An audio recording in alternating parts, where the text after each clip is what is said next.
Hello everyone, I've got a weekly mutation number 7 for you, and this weekly mutation is called Temple of Pain. The description is: the hardest wars are those of attrition. The temple is under siege. Minerals can be difficult to harvest, and Amon's army is both resilient and fanatical.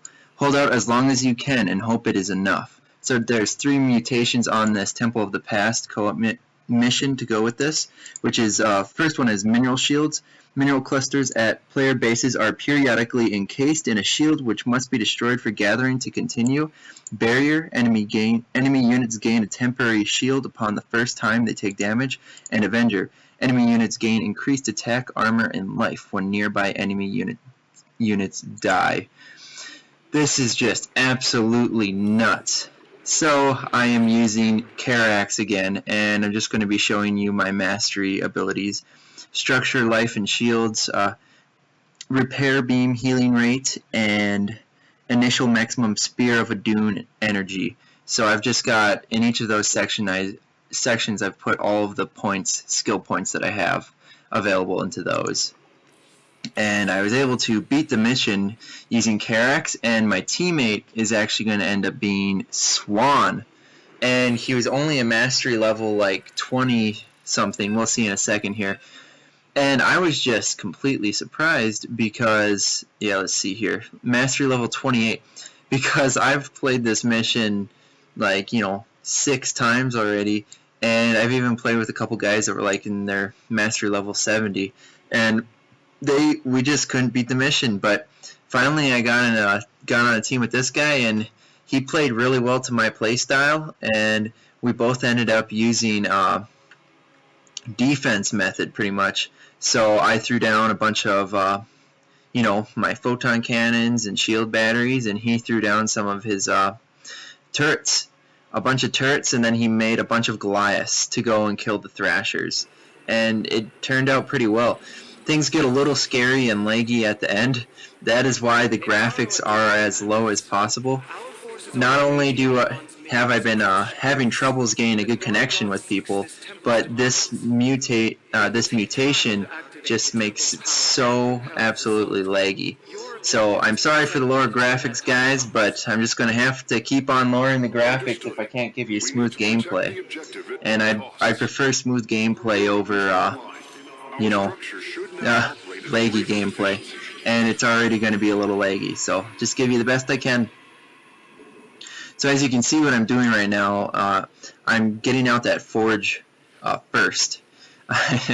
So I'm making my probes, and then as soon as I have enough minerals, after that first pylon's up, I'm going to create that forge, and then right after the forge, I'm going to create the gas. And then after that, I think my next goal is to try and create some photon cannons right away. As you can see, I'm talking to this guy. I'm made a smiley face because, it's his first time playing this weekly mutation, and he just has no idea how hard it's going to be, but he doesn't care, and he has good right to not worry, because he's very good at this game.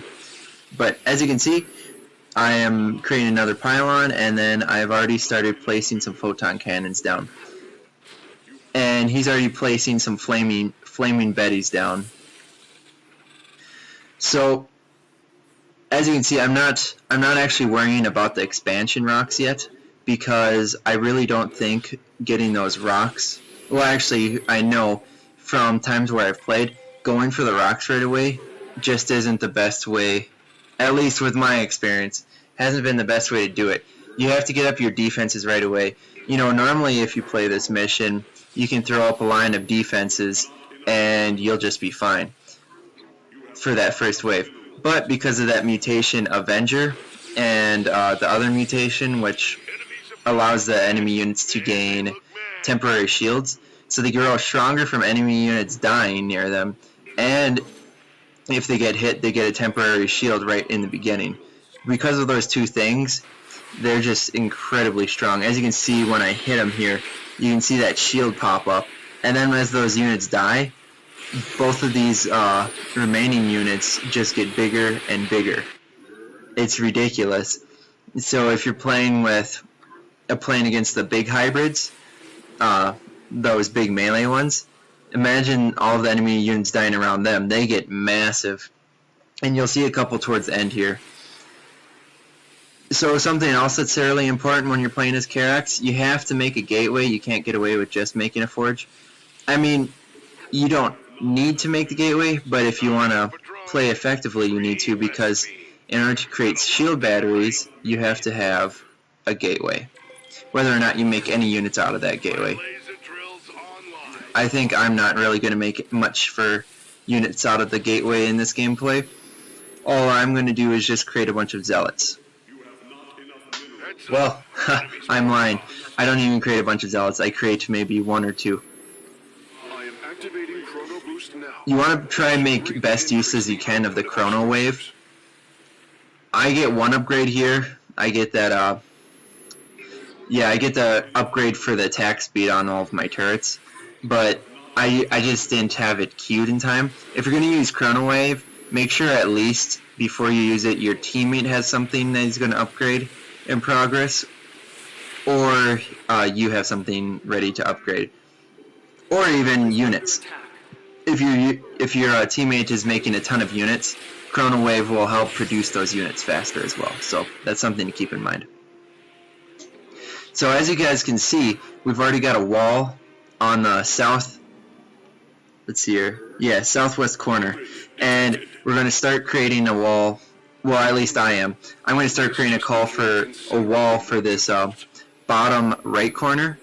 And the reason you want to create the wall so fast, even before I'm getting the expansion, is because the waves that are going to start coming from the bottom right and the top left corners they're going to be pretty strong. And it may not look like very many units, but like I said, because of those mutations, those units, after the other units around them die, they just get stronger and stronger.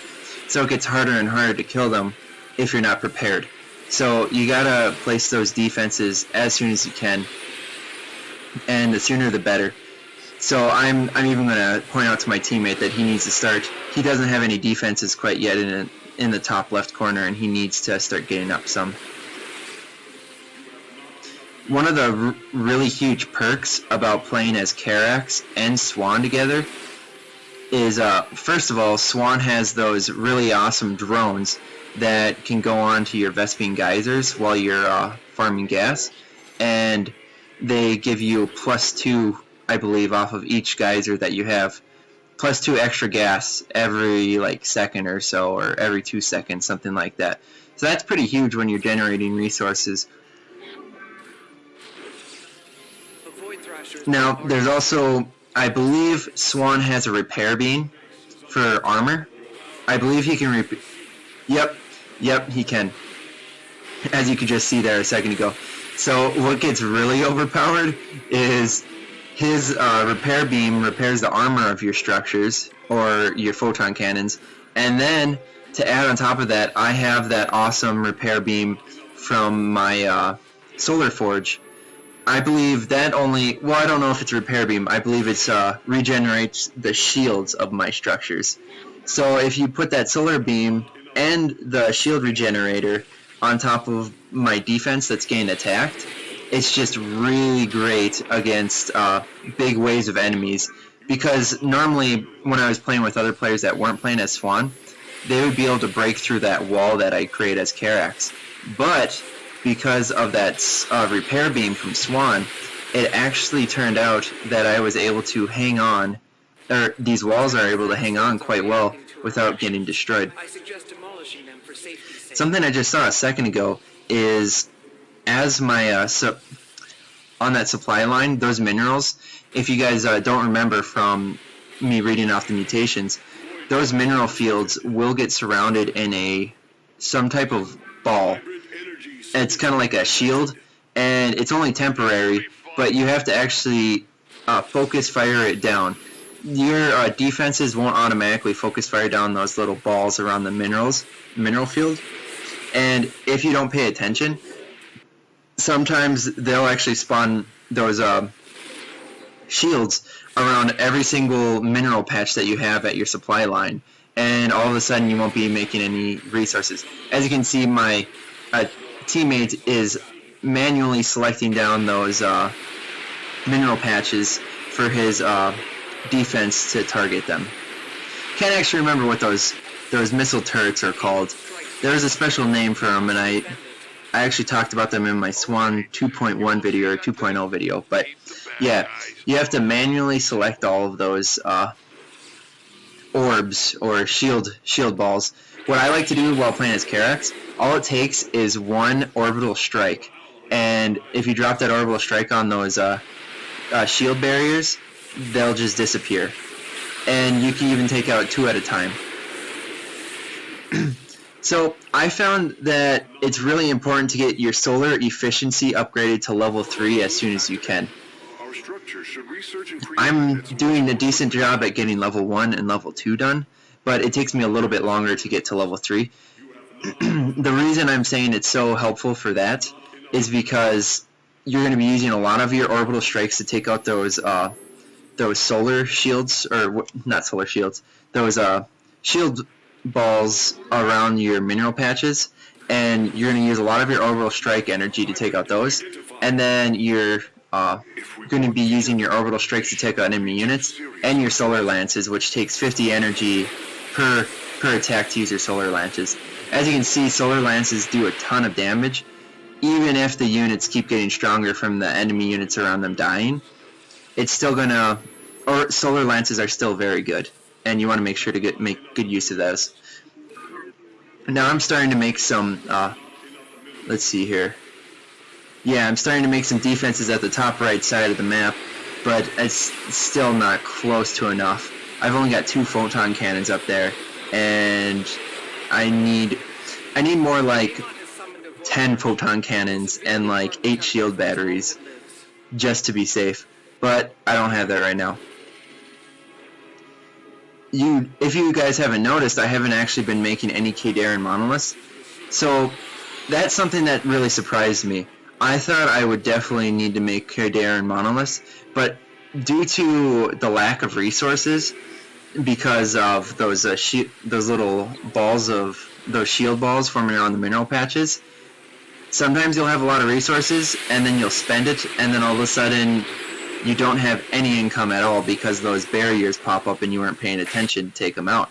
So Karax monoliths are just so expensive, and I just don't have enough income to, feel safe purchasing those and also having enough defenses to protect my base at the same time.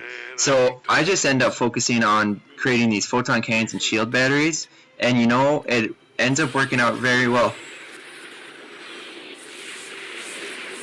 As you can see, there's a bunch of these, well shoot, I forgot, warp gates? No, not warp gates. Ha! I can't remember what those units that can actually drop in units for Protoss are called. Shoot, what are they called again?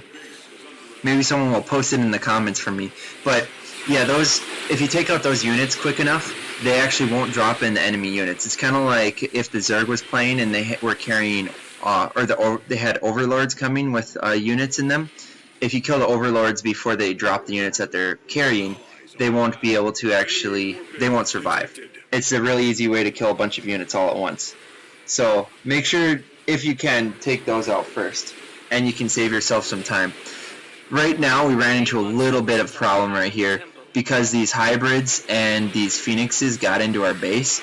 They got past the little wall of defenses that I had, and it turns out to be a little bit nasty because these phoenixes pick up my probes, and then they keep getting repaired, or they keep healing, and then they start attacking our temple, and it's like all of a sudden we're in a little bit of trouble. We have these really 3 good walls at 3 sides of our base, but this top right wall just kind of failed on us. Thankfully though, it was really nice that my teammate had some glass, and I was able to somehow not have these phoenixes pick up my probe, and I was able to spawn a photon cannon right underneath these phoenixes. So with those glass and the photon cannon, we were able to take down those phoenixes and having them stop attacking our temple. It was kind of a bummer because those phoenixes did a lot of damage to us. We are at less than half health right now, and that's pretty bad, especially when we have 8 minutes left. My experience is that while playing this weekly mutation, it was easy to get to the 8-minute mark. Once you pass the 8-minute mark, though, that's when it starts getting really crazy. So I just used chrono efficiency, or the chrono boost, and I just selected 2 upgrades. The reason I use chrono boost to boost those, but yeah, you want to make sure to have those upgrades going. If you click it, then make sure to get some upgrades going right away. Or what's the best is to select some upgrades, have them ready, and then use chrono boost. Now, did you see all of those? Yeah, look at all these shield barriers around my mineral patches. I pretty much had, only 2 mineral patches of income a second ago. So you really got to make sure to take those out, because all of a sudden, if you lose some units, your base is going to start getting starved of resources. Now, what's really crazy, if you're seeing right now, is these melee hybrids are going to town on my defenses, but not only are my shield batteries repairing really well, that repair beam was really keeping my photon cannons alive for a long time.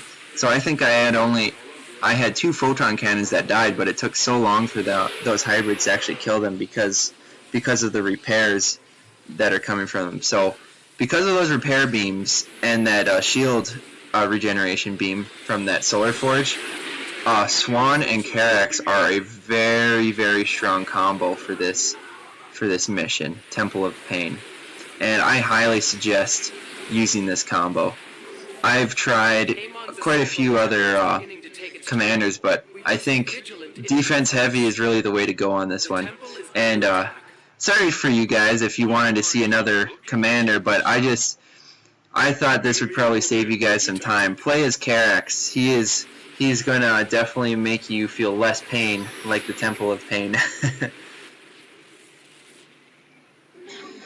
So, as you can see, I want to get the last solar efficiency upgrade, but in order to get the level 3 solar efficiency upgrade, you need to have a fleet beacon. So, I'm waiting to get 300 minerals, and I think it's 100 gas. Then once you have that much resources, you can create a fleet beacon and throw that down. So we only have 4.5 minutes left StarCraft time.